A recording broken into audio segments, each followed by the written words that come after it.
আগামীর যে ইউনিয়ন পরিষদ নির্বাচন, স্থানীয় নির্বাচন আসছে, সেই নির্বাচনে যদি দেশের মানুষ প্রত্যাশা করে এবং দেশ মানবতা ইসলামের পক্ষে যদি যাওয়া সম্ভব হয়, যাওয়া যায় এই নির্বাচনে অংশগ্রহণের মাধ্যমে, তাহলে ইসলামী আন্দোলন বাংলাদেশ সেই নির্বাচনে অংশগ্রহণ করতেও পারে।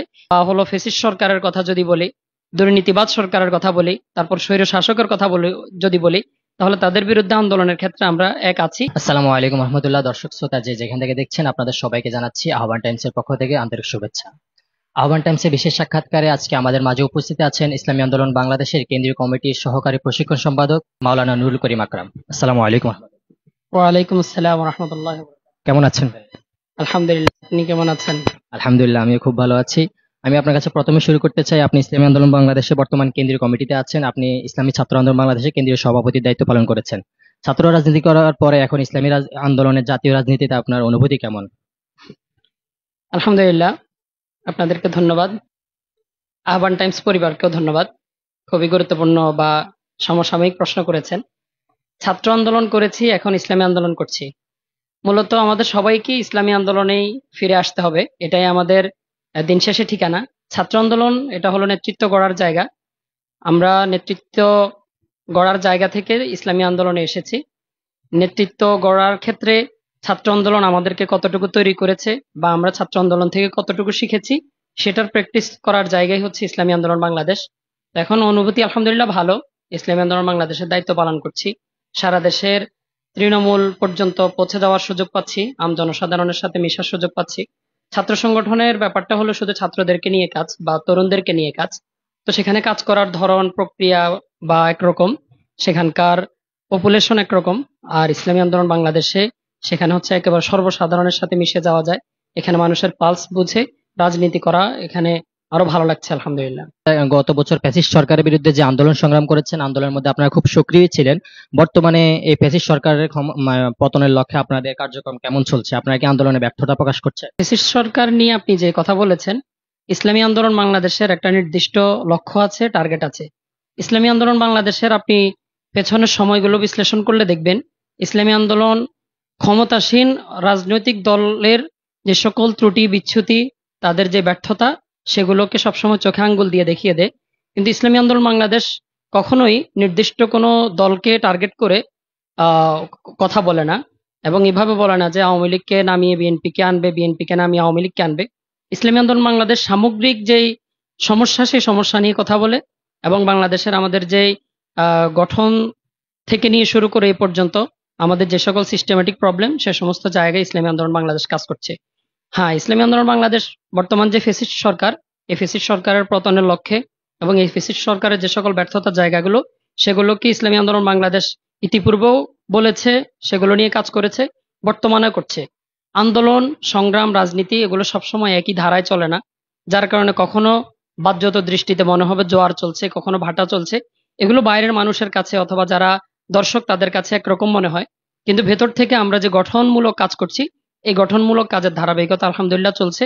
ইসলামী আন্দোলন বাংলাদেশ নির্বাচনের আগে একরকম হাইপ নিয়ে কাজ করেছে, এই নির্বাচন পরবর্তী সময় এখন আবার তৃণমূলকে গঠন করার জন্য কাজ করছে। তো তৃণমূলের গঠনের এই কাজটা হয়তো ততটা দৃশ্যমান হবে না, কিন্তু একটা সংগঠন হিসাবে, রাজনৈতিক একটা দল হিসাবে ইসলামী আন্দোলন বাংলাদেশকে সব ধরনের পদক্ষেপ নিয়ে সামনের দিকে এগিয়ে যেতে হয়। আপনারা সরকারকে যে চোখে আঙ্গুল দিয়ে আপনাদের ত্রুটিগুলি দেখিয়ে দিচ্ছেন, সেই ত্রুটিগুলি সমাধান পাচ্ছেন কি? ইসলামী আন্দোলন বাংলাদেশ যে ত্রুটি বিচ্যুতির কথা বলছে, এগুলো কেবল ইসলামী আন্দোলন বাংলাদেশের বক্তব্য বা ইসলামী আন্দোলনের ভাষা নয়, এটা বাংলাদেশের আম জনসাধারণের ভাষা। তো ইসলামী আন্দোলন বাংলাদেশ যেহেতু আম জনসাধারণ বা বাংলাদেশের মানুষকে নিয়ে কাজ করছে, তো এই কাজে বা এই আন্দোলনে আমরা জনমানুষকে যতটা বেশি সম্পৃক্ত করতে পারবো, আমাদের এই আন্দোলনের সফলতা আমরা তত বেশি পাবো। তো ইতিপূর্বেও আমরা প্রত্যেকটা আন্দোলনে দেখেছি, আম জনসাধারণ যতটা বেশি সক্রিয় হয়েছে এবং তাদের অধিকার নিয়ে তারা যতটা বেশি সচেতন হয়েছে, আমাদের আন্দোলন বা সামগ্রিক আন্দোলনে ততটা বেশি সফলতা এসেছে, ভবিষ্যতেও সেভাবে আসবে ইনশাআল্লাহ। আপনারা আমূল পরিবর্তন লক্ষ্যে কাজ করে যাচ্ছেন। দেশের জনগোষ্ঠীর অর্ধেকের বেশি জনগোষ্ঠী নারী, তাদেরকে বাদ দিয়ে আপনারা আমূল পরিবর্তন কিভাবে করবেন? আপনারা দেখেছি বিভিন্ন ইসলামী সংগঠনেরও ছাত্রী সংস্থা, এরপরে বিভিন্ন মানে মহিলাদেরকে নিয়ে কাজ করছে। আপনারা এদের তেমন কোনো দৃশ্যমান আপনারা দেখতে পাচ্ছি না।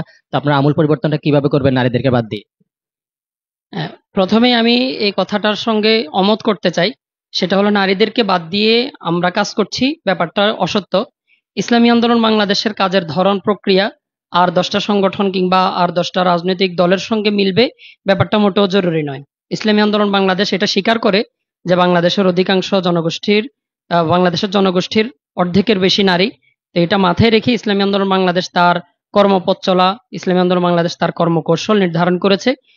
নারীদেরকে নিয়ে কাজ করার যে ধরন প্রক্রিয়া ইসলামী আন্দোলন বাংলাদেশ নির্ধারণ করেছে, সেই ক্ষেত্রে নারীদেরকে দৃশ্যমান নেতৃত্বে কিংবা রাজপথে টেনে নিয়ে আসার মতো কাজ ইসলামী আন্দোলন বাংলাদেশ করছে না। কিন্তু আপনি বিগত আমাদের ভোট নির্বাচন থেকে নিয়ে শুরু করে সকল ক্ষেত্রে দেখবেন ইসলামী আন্দোলন বাংলাদেশ নারীদেরকে বাদ দিয়েও কোনো কিছু করছে না। ইসলামী আন্দোলন বাংলাদেশের কর্মপথ চলায় নারীদের অংশগ্রহণ এটা ভেতরগতভাবে আছে। আমাদের বোন, আমাদের মা, আমাদের স্ত্রী, আমাদের যারা সন্তান, তাদেরকে ইসলামী আন্দোলন বাংলাদেশ নিয়মতান্ত্রিকভাবে তার সাংগঠনিক প্রক্রিয়ায় জড়িয়ে নিচ্ছে। জাতীয় রাজনীতিতে ইসলামী আন্দোলন বাংলাদেশ এখন আলোচনার কেন্দ্রবিন্দুতে, কিন্তু আপনারা সাধারণ মানুষের নিকট কতটুকু পৌঁছতে পেরেছে? এটা তো আপনার প্রশ্ন থেকে স্পষ্ট হচ্ছে যে আলোচনার কেন্দ্রবিন্দুতে যেহেতু ইসলামী আন্দোলন বাংলাদেশ আছে, তো ইসলামী আন্দোলন বাংলাদেশ আম জনসাধারণকে সম্পৃক্ত করতে পেরেছে বিধায় ইসলামী আন্দোলন বাংলাদেশ রাজনীতিতে এখন হাইপ তুলতে পেরেছে বা আলোচনায় আছে। কিন্তু ইসলামী আন্দোলন বাংলাদেশ যেহেতু নীতি আদর্শের রাজনীতি করে, নীতি আদর্শের রাজনীতির ক্ষেত্রে গুরুত্বপূর্ণ একটা ব্যাপার হলো নীতির উপর অটল থাকতে গেলে বা আদর্শের উপর অটল থাকতে গেলে অনেক সময় অনেক কর্মসূচি হাতে নেওয়া যায় না, অনেক সময় অনেক কথা বলা যায় না, অনেক সময় অনেকের সঙ্গে একাত্মতা পোষণ করা যায় না। যার কারণে ক্ষেত্র বিশেষ মনে হবে যেন স্রোত একদিকে যাচ্ছে কিন্তু ইসলামী আন্দোলন ভিন্ন দিকে যাচ্ছে। কিন্তু দিন শেষে আমাদের সবাই আহ বিভিন্ন অসঙ্গতির বিরুদ্ধে, রাষ্ট্রীয় অসঙ্গতির বিরুদ্ধে যারা কাজ করছে তাদের বিরুদ্ধে আমরা যারা আছি, আমরা এক মিলন মহলায় গিয়ে আমাদেরকে মিলিত হতে দেখবেন। এটা ইসলামী আন্দোলন বাংলাদেশের সম্পৃক্ততা। আচ্ছা, সাধারণ মানুষের একটি আশা সাংগঠনিকভাবে জামাত চরমনের মধ্যকার যে একটি ঐক্য সাধারণ মানুষের চায়, এই ঐক্যটা সাধারণ মানুষই দেখবে এমনটা আশা করে সাধারণ মানুষ যে জামাত আর চরমনের ঐক্য হবে, ঐক্যটা কি হবে কিনা আসলে? ঐক্যের ব্যাপারটা ঐক্যের ব্যাপারটা মানে এই অর্থে আপেক্ষিক। আমি বলবো যে একটা হলো দলগত ঐক্য আর একটা হলো মনস্তাত্ত্বিক ঐক্য। যদি মনস্তাত্ত্বিক ঐক্য হয়ে যেত তাহলে তো বাংলাদেশে ভিন্ন ভিন্ন দল হতো না। যেহেতু ভিন্ন ভিন্ন দল হয়েছে, তার মানে এটা খুবই স্বাভাবিক একটা ব্যাপার যে এখানে মনস্তাত্ত্বিক ঐক্য নেই। গঠনগত এবং দলের কর্মনীতিগত অনেকগুলো বিষয়ে আপনি দেখবেন যে আমরা একভাবে কাজ করছি। তো দিন শেষে সরকার বা হলো ফ্যাসিস্ট সরকারের কথা যদি বলি, দুর্নীতিবাদ সরকারের কথা বলি, তারপর স্বৈর শাসকের কথা বলি, যদি বলি, তাহলে তাদের বিরুদ্ধে আন্দোলনের ক্ষেত্রে আমরা এক আছি, ভবিষ্যতে এক থাকবো। হ্যাঁ, দলগত যে ঐক্য, সে ঐক্যটা সময় সাপেক্ষ ব্যাপার বা এটার জন্য সবার মানসিকতা, সবার এগিয়ে আসা দরকার। এটা ইনশাল্লাহ ত্বরান্বিত হবে, অচিরে ইনশাল্লাহ ত্বরান্বিত হবে। এটা সবার ক্ষেত্রে আন্তরিকতা আমরা প্রত্যাশা করি। আমরা দেখছি ইসলামী দলগুলোর লক্ষ্য উদ্দেশ্য প্রায় এক, কিন্তু বাংলাদেশে এত এত ইসলামী দল কেন? আর এত এত ইসলামী দল থাকতে ইসলামী আন্দোলন বাংলাদেশ করছেন কেন আপনি? এটা তো খুবই আহ আমার জন্য না, এটা সবার জন্য খুবই একটা সিনথেটিক প্রশ্ন। ব্যাপার হলো ইসলামী আন্দোলন বাংলাদেশ সহ বাংলাদেশে আপনি হিসাব করলে অনেকগুলো রাজনৈতিক মানে ইসলামী রাজনৈতিক সংগঠন পাবেন। কিন্তু আমি আপনাকে এটাও জানিয়ে রাখতে চাই যে একটা মানে দেশে, শুধুমাত্র বাংলাদেশে নয়, পৃথিবীর যে সকল দেশে গণতন্ত্র প্রচলিত আছে সে সকল দেশে আপনি দেখবেন যে অনেক অনেক সংগঠন আছে, অনেক অনেক দল আছে। বাংলাদেশে যেমন ইসলামিক সংগঠন আছে, তেমন অন ইসলামিক বা বস্তুবাদী যে সকল রাজনৈতিক সংগঠন, ওরকম বস্তুবাদী রাজনৈতিক সংগঠনের সংখ্যা ইসলামী সংগঠনের চেয়ে বেশি। নিবন্ধিত ইসলামিক সংগঠনের সংখ্যা তাদের চেয়ে বহুগুণে কম। হ্যাঁ, বিভিন্ন দল, বিভিন্ন মত, বিভিন্ন চিন্তার কারণে রাজনৈতিক বিভিন্ন দল সংগঠিত হয়েছে। এটা ব্যাপারটা এমন নয় যে আমরা সবাই মিলে চিন্তা করলাম যে আপনি একটা দল করেন, আমি একটা দল করি, সে একটা দল করে। ব্যাপারটা এমন নয়, প্রত্যেকটা দলেরই সৃষ্টিগত প্রেক্ষাপট আছে। ইসলামী আন্দোলন বাংলাদেশেরও প্রেক্ষাপট আছে। আমরা এই প্রেক্ষাপটটাকে যদি চিন্তা করি তাহলে দেখা যাবে যে বাংলাদেশ প্রতিষ্ঠার পর থেকে যে সকল ইসলামী রাজনৈতিক সংগঠন কাজ করেছে, কাজের ক্ষেত্রে অবিতর্কিত থেকে এবং বাংলাদেশের মানুষের ভাষা বুঝে এবং বাংলাদেশের যে মূল অস্তিত্ব এসেছে একাত্তরের স্বাধীনতা যুদ্ধকে কেন্দ্র করে, সেই একাত্তরকে নিজেদের করে নিয়ে কাজ করার ক্ষেত্রে, এরপর খেলাফত পতন পরবর্তী ইসলামকে আবার পুনরায় সাংগঠনিক রূপে সৃষ্টিশীল জায়গায় কাজ করার ক্ষেত্রে আপনি দেখবেন যে ইসলামী যে সকল রাজনৈতিক দলগুলো মাঠে ছিল তাদের অনেকেরই বিভিন্ন ক্ষেত্রে অপ্রতুলতা ছিল, তাদের ব্যর্থতা ছিল, অথবা সেই ক্ষেত্রে একাত্তর প্রশ্নে অনেকে বিতর্কিত ছিল। তো তো সে জায়গায় ইসলামী আন্দোলন বাংলাদেশ একটা সামগ্রিকতা নিয়ে কাজ শুরু করেছে এবং পরিবর্তন প্রত্যাশী মানুষের মাঝে অল্প সময় সাড়া ফেলতে পেরেছে। এই কারণে ইসলামী আন্দোলন বাংলাদেশ সবার জনপ্রিয় এবং আমারও প্রিয় সংগঠন। আচ্ছা, আপনারা স্থানীয় নির্বাচনগুলো বর্জন করেছেন, স্থানীয় নির্বাচনগুলো অংশগ্রহণ করেছেন এবং সংসদ নির্বাচন এবং উপজেলা নির্বাচন বর্জন করেছেন। এই নির্বাচন বর্জনের মাধ্যমে আপনারা কি সফলতা পেলেন? উপজেলা নির্বাচন আমরা বর্জন করেছি, আবার বিভিন্ন জাতীয় নির্বাচন আমরা অংশগ্রহণ করেছি, আবার আগামীতে ইউনিয়ন পরিষদ নির্বাচন আসছে, সেটাও স্থানীয় নির্বাচন। নির্বাচন বর্জনের ব্যাপারটা হলো এটা সময় সাপেক্ষ ব্যাপার।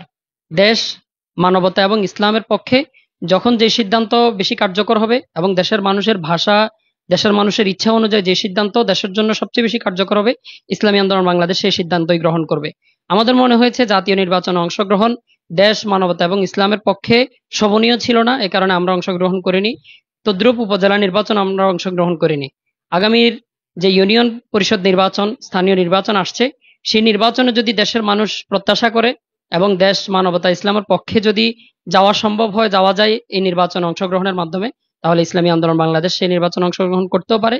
আবার যদি বিপরীত হয় তাহলে অংশগ্রহণ করবে না, এটা সময় বলে দিবে ইনশাল্লাহ। পক্ষ কিন্তু আপনাদেরকে এমন ভাবে মন্তব্য করছে যে ইসলামী আন্দোলন বাংলাদেশ বিএনপি জামাতকে খুশি করার লক্ষ্যে এই নির্বাচনগুলো বর্জন করছে। এই মন্তব্যটাকে আপনি কিভাবে দেখছেন? মন্তব্য এটা থাকবে রাজনীতিতে। রাজনীতি করলে সব মানুষের পছন্দ হবে না। আবার যেহেতু বিপরীতে বিভিন্ন রাজনৈতিক সংগঠন আছে, তারা তাদের স্বার্থ, দলীয় স্বার্থ, অবশ্যই আমরা মনে করি, বিশ্বাস করি যে তারাও দেশের স্বার্থ নিয়ে কাজ করছে। প্রত্যেকের দৃষ্টিভঙ্গি যেহেতু এক হবে না, এক্ষেত্রে ব্লেম আসবে, বিভিন্ন অপবাদ আসবে। এটা রাজনীতিতে খুবই স্বাভাবিক ব্যাপার বলে মনে করি। ইসলামী আন্দোলন বাংলাদেশ ইসলামী আন্দোলন বাংলাদেশ নারীদেরকেও মাথায় রেখে কাজ করছে, পুরুষদেরকেও মাথায় রেখে কাজ করছে। এবং আমরা দেখি যে বাংলাদেশের বর্তমানে যুবক শ্রেণী বা হলো তরুণ শ্রেণী, তাদের সংখ্যা অনেক বেশি। তাদের কেরিয়ার এবং ভবিষ্যৎ এবং আগামীর বাংলাদেশে তারা যেন সুন্দর একটা তাদের উপার্জনের ব্যবস্থা হয়, এই সমস্ত বিষয়ে ইসলামী আন্দোলন বাংলাদেশ কাজ করছে। এগুলো দীর্ঘমেয়াদী একটা প্রক্রিয়া, আস্তে আস্তে সবগুলোর বাস্তবায়ন বাংলাদেশের মানুষ দেখবে ইনশাল্লাহ। অসংখ্য ধন্যবাদ আপনাকে আহ্বান টাইমসকে আপনার গুরুত্বপূর্ণ সময় দেওয়ার জন্য। ধন্যবাদ আপনাদেরকেও। আসসালামু আলাইকুম রহমতুল্লাহ।